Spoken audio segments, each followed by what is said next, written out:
Hi, everyone. Thank you so much for coming, and we're going to get started. Uh, Glad to see all of you here at S.E.A. Focus and for this talk on incorporating tradition into contemporary art.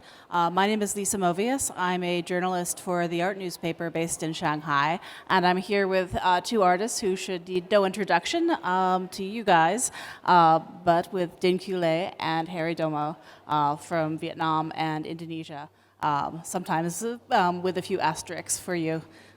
So interesting histories and interesting processes of coming to works that are in display in the show here, but also have been shown all over the world and really become representative of their country's contemporary art scene, and very interesting interactions with their histories and ideas over the years.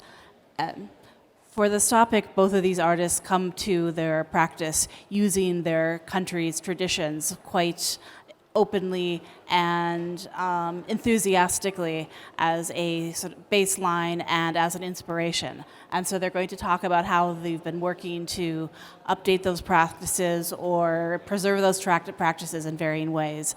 And then we're going to talk a little bit about how those things are received within the art world and what approaches we should have and maybe how we should change how we think about traditional crafts, especially when they come from places like Southeast Asia.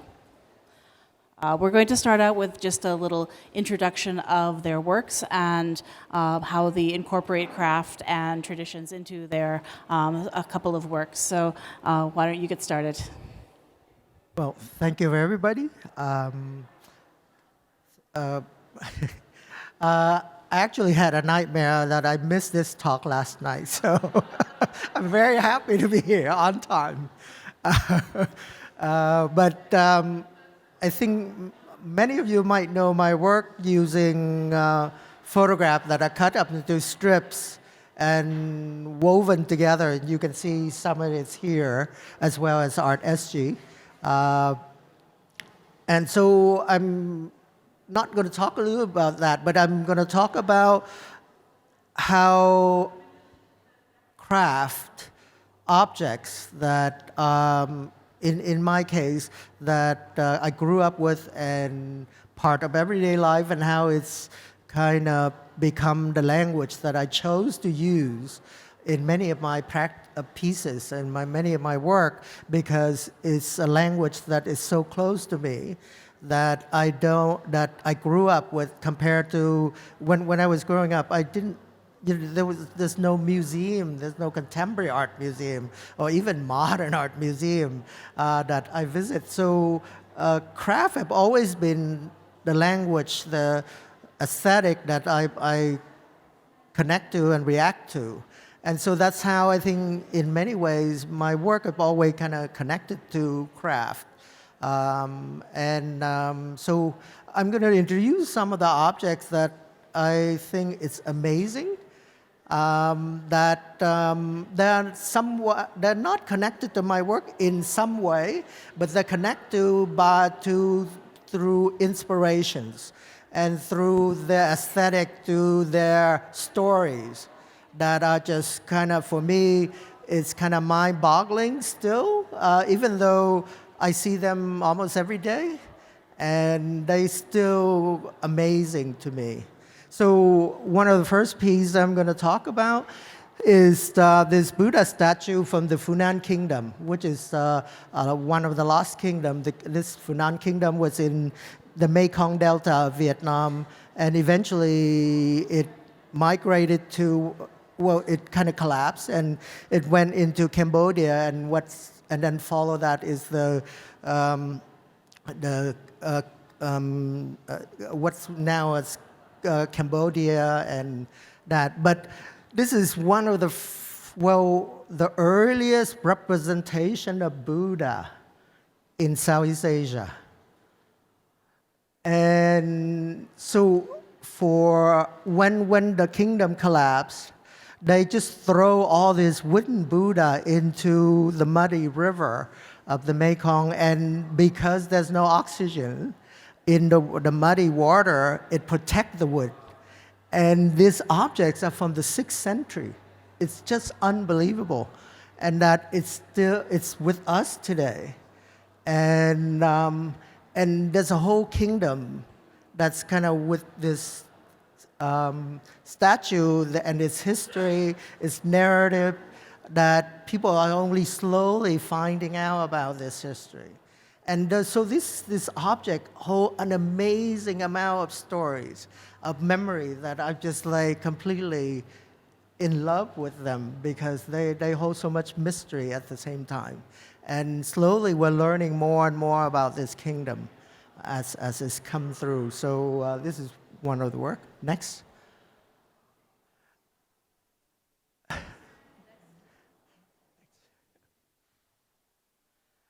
And this is another work that I really love. It's a 15th century Vietnamese earthenware, stoneware actually.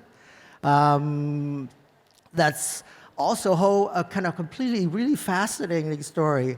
From the 15th century, China closed its door to trade. So along the coast from China down to the coast of Vietnam and then on to India and then all the way to Turkey and then on to Europe. That was the sea silk trade route. And so for centuries, this route was all the trade by boat that going through. And so in the 15th century, China closed its door to trade, and so no ceramics were coming out of China to go to Europe, and Vietnam took over. And so in the 15th century, we produced these amazing kind of pieces that travel all the way to Europe. And I believe through research that researchers said there are pieces in the museum in Turkey that is still there, but they were also went to Indonesia and other places during the 15th century as well. And this is one of the pieces that was found in the middle of the shipwreck in a middle part of the country, and that was about God, what year was that? I remember the antique street in Vietnam were filled with baskets of this. The fishermen were just fishing out water. And you can buy like the small one for $5 and things like that. It was crazy for a time. And but the history, I mean, if you look at the craftsmanship and it's just how beautiful the drawings are. And this is supposed to be a 3-color. There's red somewhere in there. The red glaze is gone because it's on top of the glaze. And so are the green glaze, but the blue glaze is underneath. So, and there's some gold leaf kind of drawings on top of it. So that's another kind of object that just holds so much story that I'm kind of find it fascinating. Next. And this is many of you might think of it right away like Song Dynasty. Chinese, I think, early Northern Song pieces, but this is actually Vietnamese. It's in the 12th, 13th century. It's a Li Dynasty piece. Now, during that time, China have tried to conquer Vietnam for centuries. And they occupy northern Vietnam for a long time also. So what's really fascinating for me is that Song Dynasty ceramics was like about 200 years ago. Before was like in the 10th century, the 9th, the 10th century, around that time. And it took about 100 years for it to travel from China all the way to Vietnam and to influence the artisans in Vietnam. And there's a whole series of these ceramics that are very similar to Song Dynasty, but because we didn't know how to mix porcelain, so they're actually earthenware. And so they're slightly different. And they're more kind of, they're not as kind of fancy. And so there's this kind of earthiness to them that I really love, that this is like this translation, these differences. as it goes through from one place to another and how it's being translated. And so these are the objects, and I think this is where the inspiration for me, from the way I work, is that I look at objects, I take traditions, I take craft tradition, and I say, how do that tradition from there, it has such a long history, how do I take it to today and translate it to my place, kind of in time, in this time? And so that's kind of what I do, I think, in many ways with what my practice. Anyway, so that's it. Could you say a little bit about why you chose these three objects and how exactly they inspire you or how they relate to your artwork, since none of these three things are grass mats after all? Well, grass mat, I live with it all the time too. So it's there, it's all over the house. No, I think I collect these. I'm a hoarder. I collect everything. And as some of you probably might see the photograph pieces crossing the farther shore that was at National Gallery last year. There was a big show of photography, Southeast Asia. I have hundreds of thousands of vernacular photographs that I collect over the years as well. So these are objects that I collect, that are in my collection, and I live with them. And they inspire me every day. I just wake up and they're there, and they give me a sense that something is beyond kind of everyday experience. I'm not quite sure how to say it, but to wake up with them every day is just like an amazing experience. And so I'm trying to finding way to make my work to have that kind of inspiration for others. I suppose you don't have to, study the glazing techniques or the particular process therein to be inspired by, say, the adaptation of porcelain into earthenware, or the process and the history of these tradings. They can still kind of, the craft can be within the idea, not within the object. Yeah, I think, all objects transform in one way or another, whether through culture or how we understand them through time. So I think maybe because I was educated. My art practice I was educated in America, and it's a kind of more conceptual kind of art education. And so I think I'm thinking in that way more than kind of hand-on, practical term most of the time. And I think only when I decide to do something, that's when I get into learning about the technical aspect of things. Okay, thank you very much for that introduction. Heri, do you want to take it over? Yeah, thank you, Lisa. I hope you can listen my voice. Thank you, Dinh Q. So I was born in Jakarta. This is metropolitan, they said. But then when I was 20, I live in Yogyakarta. This is the capital city of art and culture. Maybe in the future, the capital city will move to Borneo, but the capital city of art and culture is still in Yogyakarta. You can find many artists there. You can see the traditions. So when I was young, actually I was anti-museums because many traditions stuck in the museum and not used anymore for practice, for people to use any artifacts. So at that time in 1992, when I was 32 years old, we make the anti-binale. We call binal in Malay or in Indonesian language mean wild. So this is like when the government of Indonesia make binal, we make binal, B-I-N-A-L. This is like about more than 300 artists make a kind of different rules of aesthetic from the art. Sometimes they call modern art.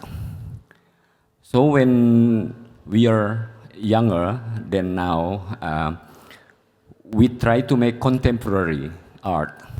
The meaning of contemporary mean if you learn very deep and understand about modern art and you make mistake in purpose, that means you create contemporary.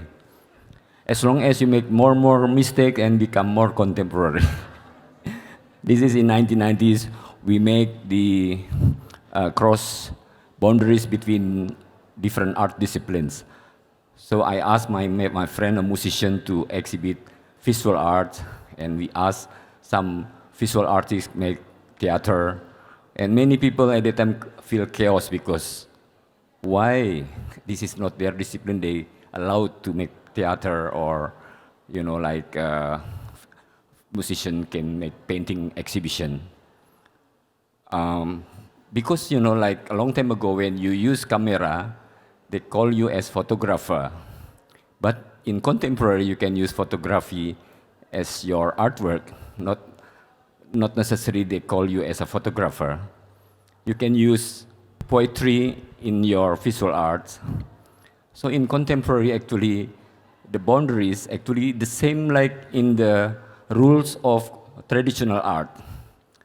Especially if you see wayang or shadow puppet, they have music, they have a dance, they have theater, visual arts, anything appear in shadow puppet performance. So when I studied in art school, I studied in painting department, but I use my knowledge of painting for communicate with other or with to use the visual for my language to communicate. Like if I go to Japan, I come to the restaurant, I don't know, I want to buy fish, but I don't know how to say fish, so I make drawing of fish and they offer me fish. So okay, I know now this is called sakana, like that. Or you buy soup. For visual things, you can communicate with people. So to me, tradition is like something continue, but when they go to the museum, they don't use anymore. It's dead. Yeah, it's become dead in there. So in 1992, I make a Kuda Binal performance for the anti-Binale at the time. So I invite some grave diggers, about 25 grave diggers who work for the dead body, to dance in my performance. Cadavers. Sorry? Cadavers, you mean? Like Grave diggers, like who... Oh, grave diggers. Yeah, grave diggers, yeah. Because I want them learn about life from the tradition.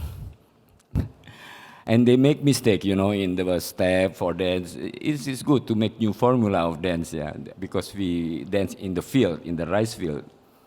And one kampung or one village, we rehearse. When I was in Berlin in 1990, I bought 15 gas masks, from the Second World War. So they used this gas mask for our performance. And they really see this gas mask is like Ganesha, because it has a nose like that. They don't see about the Second World War, but they have a different mind about these materials. Because sometimes tradition is appear from something not from their culture, but become culture, yeah, for them.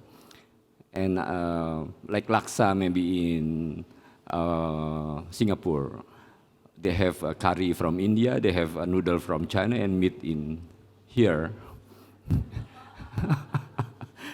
So that's culture always moving, always continuing, according with the Greece, the language of tradition, mean continuing. Yeah.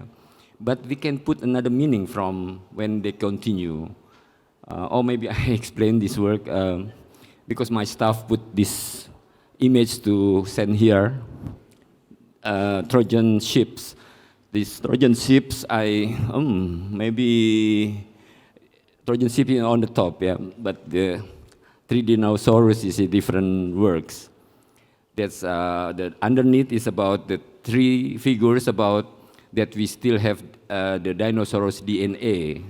That's why still have war, violence, everything still, happen in our world. And Trojan ships is connected with Trojan horse from Greek story, but I put the knowledge inside of the vehicles, not the soldier, because sometimes in politics it's difficult to go through to the other country.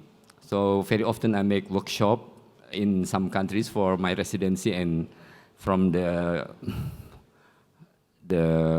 how to say from people to people, we can give a new knowledge, a new maybe not from their, like about wayang, about mask, about many things we call art or culture. Yeah. Maybe second next slides. This is during the COVID. I make the new vehicles from the traditional way, because we drink jamu or like herbal, like ginger, or to make the immune system very good. Yeah. So this is like the vehicle actually is very polluted, because before we have this becak without motor, now is a bit pollution. So this is like rickshaw. I make back to front the figures. Maybe the other slides. This is about the Raden Saleh, the first Indonesian cosmopolitan artist who lived more about 20 years in Europe in 19th centuries. And this is about the vehicle. A long time ago in many countries, they use horse for the vehicles. Yeah. And now they use the force power for the engine, and still use the horse power as engine. Yeah. And this one, actually this wagon is from Cirebon for the dead body of the king, but I bought in the antique shop. Nobody want to buy because this is for dead body, and I buy for 15 million rupiah. Because when I was child, I was born in 1960, but when I was 7 years old, there is a Westman who sell ice cream with the horse and wagon with a lot of candles. And when I saw this, I don't feel scared. I feel like, wow, this is good when it's like ice cream. So I bought it and I installed as a work for the influence between Europe and Asia. For everything it got influence, yeah. Probably like Egon Schiele in 1920s, he get inspiration from the puppets, like puppets in Greece, they call Karagiosas or Karagiosi, also inspired by the puppet from Java. And everything is influenced. So there is nothing like, oh, the Asian people copy something from Europe or European copy from Asia, but this is like normal. People get influence each other. I think that's my. I hope not know so much. Yeah, thank you. So I think something that has come up quite a bit in both of what you say in describing your slides and your works is that it seems like a lot of what the contemporary happens is not just the mistakes, of course, but also it exists in that space of dialogue. So when something moves from an original context into a new context, or one thing is used to explore, it goes from a monologue into a discussion. That's kind of how it shifted to something that's more relevant to our contemporary art world.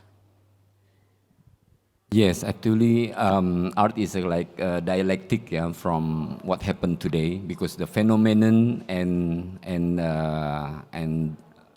awareness always connected all the time. So from the awareness, we can get new awareness or new consciousness, and from new consciousness, we can get the new discourse from the discourse we find it. So tradition actually is a good tools. Like when we talk about contemporary, actually, a lot of sources from tradition to the contemporary art, because in modern, actually, there is like to make everything the same, yeah. No much variation, because if we see in the source of tradition, actually, in many countries, I believe, still have tradition. You know, even in Africa, when they don't use the fruits for the children play, they use the Coca-Cola sometimes for make a craft. You know, like Coca-Cola can or many things. Yeah, that different materials, but the same spirit there from traditions. Yeah, I think so. Well, I was born in Asia, but then I grew up in America, and then I came back. So I've always kind of find the really kind of interesting differences between the two cultures. In Asia, the tradition continues. We translate it, we transform it, we take it forward. In Europe and, well, in the global north in some way, in the art scene, from what I see, there's a need to break from tradition. And this is what's really interesting about the arts in Europe and compared to the art in Asia, is that one is this continuing and transforming. One is to break apart from it, to start something new. And it's a completely different kind of model, the two places. And then, of course, there's a lot of questions involved about who is interacting with what in what ways. Is something coming from kind of a top-down way that's going to just squish everything under it, or is it kind of coming up from the bottom and burrowing its way through, or something that has more of an equitable interaction with both sides coming with a more sort of balanced perspective? I think in some way it finds ways back, because if you look at contemporary art in America or in Europe, particularly in America, craft is coming back with a vengeance. You see so many work, embroidery, fabric, fiber work that are contemporary art. We're no longer separating them from the so-called fine art and the fiber art artists. And I think it's quite interesting also, a kind of, and I don't know whether there's a kind of, because the culture or the population shift in America also, there's a more diversity now. And particularly in Europe also, you see the immigration population is also exploding in Europe. And so there's a shift in thinking about art and craft and all this practice that have for a long time, I think artists in Europe have been trying to kind of break away from, because it's tradition. But it's coming back. But then you see pockets of artists, Annie Albert, but she was kind of forced into making weaving because she was told that women it's not good with two-dimensional, so they should do weaving. It's three-dimensional. I read that and I just laughed so hard. But anyway, but there's always like practice like that have been kind of hidden because it's not accepted, But now I think it's all coming out. So I think it's not so much that it hasn't been hidden; it's just been not shown, which is a big difference. no, I agree. And of course, we think of craft as something that's like pure and pristine, as has existed in the same way over centuries from, all of our ancestors. But of course, nothing is static. Well, I mean, I've been following basket weaving of Japanese artists. Those are crazy, crazy basket weavings. They're completely abstract. And they're still functional as a basket, but I'm just I'm looking at the pattern, and I'm just like, these people are contemporary artists. They're not craft people. But somehow we still make that distinction sometimes. And hopefully the boundary will blur much, much, much more. And also, when you take it from the original, the concept of purity at least, the further away it goes, the more subject to charges of appropriation are quite possible, whether it's from one country to another or even from within a country. If someone from Java takes something from Bali, but also we think we forget a lot in the art world about class because it's kind of awkward to talk about. But if, someone who's a, middle class or wealthy artist is, taking techniques that are being practiced by, very poor rural people, there's also that element of appropriation. And I think it's something that it doesn't mean it can't happen, but we also have to be aware of it. Well, we see sometimes, the tradition in Pacific, like in New Zealand, the Maori people use the mat or tikar on the wall. They don't put for the function to sit down. And they have the meaning. The same like in Borneo, they also use the mat as something sacred. Also when I was in Muarajambi, when the same like Nalanda University, in the same time also they have Muarajambi temple for university in Malaya, connected with the Buddhist religions. And I think also for when people talk about batik, like textile batik, they just talk about fabric. But batik actually is very philosophies that they always make in the daytime and they use wax. And the name of the wax they call malam because when they make in the daytime, they have to make dark of the batik because malam must be dark and they can see the shadows from the sunshine. So that's actually when people learn about batik is very complex. The narrative or the motifs of the batik as a language. Like Ki Hajar Dewantoro, the one thinker at the time, mentioned about batik tulis. Batik tulis means writing, not painting, because at the time they write on this fabric, especially in the south of Java, not in the north of Java, because in the north of Java they have connected with China, with India, with Persia, but in the south, the wave is very heavy, isolated, and the color also, they say, in batik or in Java, they have the sugar cane, coconut sugar. The color is brown, but they say red. They call as a gula merah. Also, for the brown color, they call merah. So color also not universal. Yeah. That's sometimes we have to learn tradition, and then we have to respect about what they make in ceramic or in textile or mats or other thing.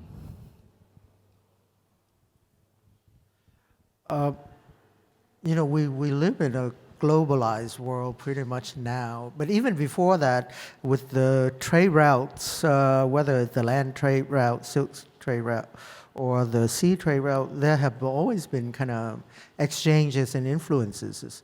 In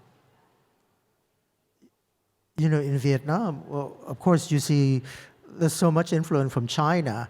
And then if you go to kind of south, the Mekong Delta, and then Cambodia and Thailand, you see a lot of influence from India, architectures, language, and so on, culture.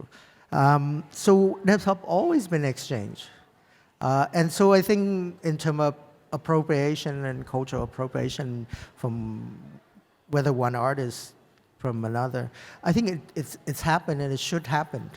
The question is, how much credit are we responsible to give, from where we borrow, and how much we need, I think we need to acknowledge it and to kind of, because that's how things develop and change and grow and create something new. So I don't have a problem with it, but I think the problem is people don't acknowledge their influence, where they borrow it from. They somehow think that they can hide it and they can just sort of kind of claim credit for the whole thing. And I think this is where the problem, but otherwise, yeah, it's kind of, that's how it should work. Yeah. Yeah, I think the problem of like the question of recognition is like something that's very challenging on a lot of levels when we address like more traditional and especially Southeast Asian crafts within the contemporary art world. Because on the first level, a lot of sort of the global art mainstream is a little bit reluctant to, say, treat more traditional and non-European traditions as equal value. You know, I was just thinking, what is oil painting except for, you know, European craft after all? You know, there's no intrinsic value to the other. It's just a value of like what we take for granted. So there's that aspect of respect coming at it within the mainstream. But then again, it's also the respect of when it is used and who uses it. Is it given the full like history? I mean, obviously you can't give a full history of every single thing you incorporate, everything you reference. Otherwise, you know, those like wall texts are going to be like the entire wall, right? But there's also an importance to have more like education and awareness and, you know, outreach about these different kinds of histories and crafts and traditions. Yeah, I think definitely education is very important, and how kind of, you know, like the object I'm showing is like, you know, if you look at it, it's like you have no idea their history. And then you start digging and you all this amazing story behind it, the layers and the layers behind it. And so the question is the audience willing to spend the time? And this is where it can be a problem. Yeah. Well, one thing that's very nice about both of your works is that it does sort of, you know, give us a little bit of context. And usually there's some enough explanation that we, you know, through engaging with your works, we also engage with the histories and the techniques behind them. Well, I think in the tradition, sometimes the seniority, or you know, they call the master of the tradition, the artist, sometimes very cruel to develop the continuing of tradition, because they make a pattern that you cannot go out from the pattern they make, and also for the individual expression, sometimes there is no like respect for one person who create this tradition. But I think today they try to start about to put the name when they make their work in tradition. I think politically in many countries the problem of the authority of the, you know, the authority from the higher position of the tradition not allowed the young people to continue with different perception or different story or different thing from tradition, because I think some people will left this tradition when they, you know, many rules they cannot express through this medium. So that's like in wayang, so many young artists now they create wayang and they put the name there. But a long time ago they have to use the name of the king or the name of the, you know, the person who from the blood, from the blue blood, you know, the royal family or something. Yeah, this is in China maybe also the same like that. In many dynasty, there is no individual person who really create that work, and I think artist has to go also to the tradition field of people who create and give aware of people to respect for every person who can create the tradition. Actually, I because I was born here and then I left when I was 10, and then 25, when I was 25, I came back.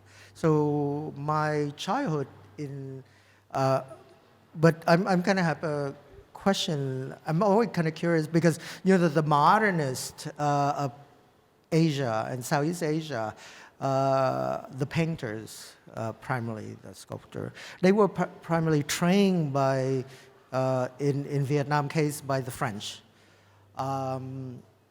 And most of them look toward the Europe as the, the model of what it means to be an artist, what kind of work. Um, um, and so you see the work that come from that period is very European oriented, European looking kind of work, even though the subject matter is like, of course, it's a traditional local village woman or something like that. And there's not much incorporating of kind of craft or whatever from that period. It's like we have to paint like the Europeans. And what you think, contemporary art now, the younger artists are they just use whatever around them. I'm always curious about that break. How is that? Is that because of the art education, a change of kind of attitude toward art? And how is that where is that idea to break from that, we don't have to follow the Europeans anymore. We can just do whatever you want. And I think you're part of that generation that come out. I was trained in America, so I was like in a completely different context. So I'm kind of curious to hear your take on this. Yeah, I think Indonesia is, like many islands. Yeah, it's archipelago. In Indonesia, we don't have obsessed about to make a center for art and culture, but this is like a meeting point with all different culture, different languages. They meet there. Just about a meeting point. Indonesia is about meeting point for all things, or respect for different, the Sumba, Ikat, or batik from Sumatra, or mats from Borneo, or others. So this is like how other island can respect to the other with different meaning from their own philosophy from their ancestor. Yeah? Because in Indonesia, like if you go to one island, it's like you go to one country. The language different, the philosophy different, the food different, everything different. Yeah, and how to put this ethnic, like to respect each other. Yeah, about the now batik is also growing up, yeah, in Sumatra, because before they said batik only in Java, but they don't call batik before, but they make textile because language also we have from Latin, from China, from Europe, from Arabic. Indonesian language is like gado-gado, like all together, like different, like you put like Japan or Korea may be different. We call nasi campur, yeah, the one rice inside in the middle and then all small things, meat or chicken or others, nuts. Yeah, our culture is nasi campur. So that's how to respect, to continuing the tradition, not to stop and then just import new tradition without any, like today we have the technology, use social media and others, like now many people, young people interested in social media, but they don't really have how to say, like sensitivity or something about everything surround them, the culture, the life culture. This is for me tradition actually is sources that we can use for contemporary art because I think the many philosophy from the tradition they can use it, not the material itself, but the intangible things in that tradition, the spirit that people can use it for many things. When people talk about artificial intelligence, maybe they have also animism intelligence. Sorry. You go from a traditional trained painters and you start kind of making objects and installations and using traditional tradition influences. And Was there a resistance to that from the community, from the, like saying, what are you doing? Your painting is more valid, maybe, I don't know. Was there a resistance to that, to your change? Yes, when I talked to the first time about when we learn about the modern art and then we make mistake in purpose, that means we make contemporary. When I don't know about puppet, I learn about puppet with my puppet master, Sukasman, yeah, his name. And then we make the story from Batak, from North Sumatra, not from Java. Of course, not connected with the tradition in Java, but this is tradition in Sumatra. So they have to know this is not to make something bad about the Java. This is something to make contribution about these tools of puppet for the other folklore from the other islands. Because we have many folklore from different islands, and every island can allow to make puppet from their own story. Because we have puppet, we have wayang, so everybody can do wayang from their folklore, even outside of Indonesia. Because many folklore now gone, yeah, because a lot of message. At the time they call taboo, but now we have intellectuality to describe in intellectuality about why they call taboo. Like we have banyan tree, and they said a lot of ghosts there, and many people cut this tree because they don't want a lot of ghosts. People scare with the banyan tree. Yeah, like that, like how to use the other value to introduce to other generation about something, not like our, like senior to say not allowed to do this, not allowed to do this. The art seeing in where you are didn't resist to your changes. They welcome it. Yeah. Yeah, the same like when I make the white horse dance, like many traditional dancer, they come to my studio, they want influence from me. But what about the art seeing, the so-called the modern art seeing at the time? Were they resistant to the changes in your practice? Yeah, they allowed me to. They allowed, yeah. And then also get influence to the other places in Indonesia to, like Eko Nugroho now make a puppet, and many now. That's great, because I think for me, when I was in America, I started using craft in my work, and people weren't against it because there's a whole generation before me in America already fought for it. The feminist movement, the pattern decoration, Miriam Shapiro, and all these women who already incorporate kind of craft into their work, and it took them a while to get accepted by the so-called art world that craft is a legitimate medium to use for making contemporary art. And so I'm always kind of curious what was the reaction at the time, but it seemed the development of contemporary art in Asia is quite slowly, and it kind of exploded. So there seemed to be no resistance to kind of anything. It's just kind of accepted because perhaps maybe it's already happening elsewhere.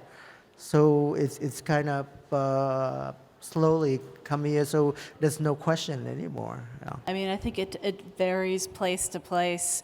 In China, there's still a great fondness for like the Western European style, like modernism. People are still doing that. And then there's like, okay, resurgence of ink painting. But, contemporary art, especially like things that were like more installation or interactive or new media, people are still a little bit hesitant about it. And it only really gets accepted because like, oh, it's worth money. The money always makes the best arguments, but, it has to be and also something being valued overseas, then they're like, oh, well, Western museums are showing this, so I guess it's okay. That seems to be that kind of dialogue versus like a more local grassroots and like, audiences accepting it initially. But, how was it in Vietnam? Well, I remember when coming back to Vietnam, and I think I did a presentation about my photo weavings, which I cut big photographs up into strips, and I weave them together. So and I remember a photographer come up to me and say she would cry if her photograph had been mutilated like that. But I think they find, initially when I came back in the 90s, they find my work curious, a curiosity kind of thing. Because they've never seen it. I mean, at the time when I came back to Vietnam in the 90s, painting was still dominant. And even today, it's still dominant at a practice. Only a small number of artists are now exploring other mediums. But they also understand that it's perfectly accepted outside of Vietnam, so it's okay. So that's basically, yeah. You said something when we were preparing about how in Indonesia there's not so much of the same differentiation or binary between the past and the present and between the traditional and the modern and the contemporary. Could you sort of expand upon that, what you were saying earlier? Yeah, I think in Indonesia, art, culture, people, is always together. Yogyakarta, we live very close to the volcano, and sometimes we didn't work art. We work for evacuation people from, we talk about humanity, about life. Yeah. So art and people and culture is not really separately. Everybody talk about art. Maybe more than 5,000 artists live in Yogyakarta, and they just fun. Everybody rich with the time. If you go there, they always have time. They always welcome you. Because they don't create the time. They just enjoy with the time. The people who create the watch. So. Because in Switzerland they make the watch, and in Indonesia we enjoy with the time. So this is a culture. Then we have a puppet performance, from 5 o'clock, from 9 o'clock in the evening until 5 o'clock in the morning. So life like awake and asleep in the same time, and perception and intellectuality all together, culture, yeah, like surrealistic things. They say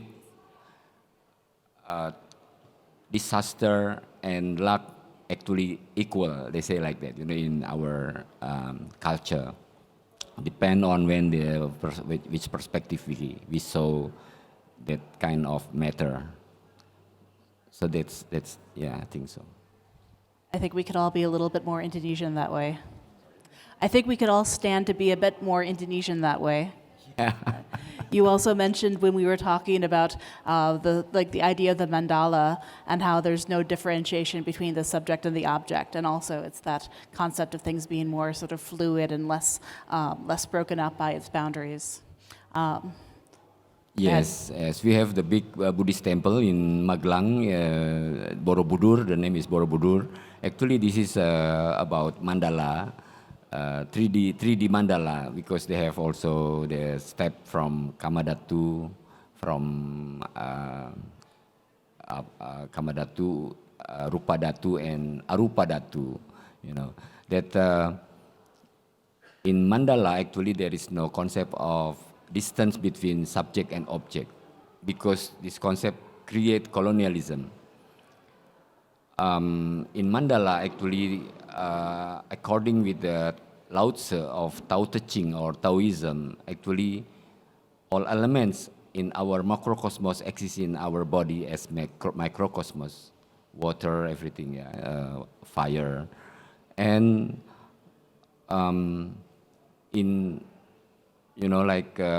we saw everything as subject, not as an object. So in art, actually, between audience and art, actually they all create creature, because without audience, art is nothing. And if you make exhibition, sometimes the art critic or curator, or they make new values in your work. Also audience, from their background of perception, they can give another values. Maybe when people see the Mona Lisa painting in the Louvre, probably many people contribute the new perception about this painting. So art is only the medium that people can give more values, because everybody is creator, like Joseph Beuys mentioned. Everybody artist. That's a really nice way for us to wrap this up. So the question really shouldn't be, is craft art, but rather art is craft. Thank you so much for both coming. It's great to talk to you. Thank you. Thank you. Thank you.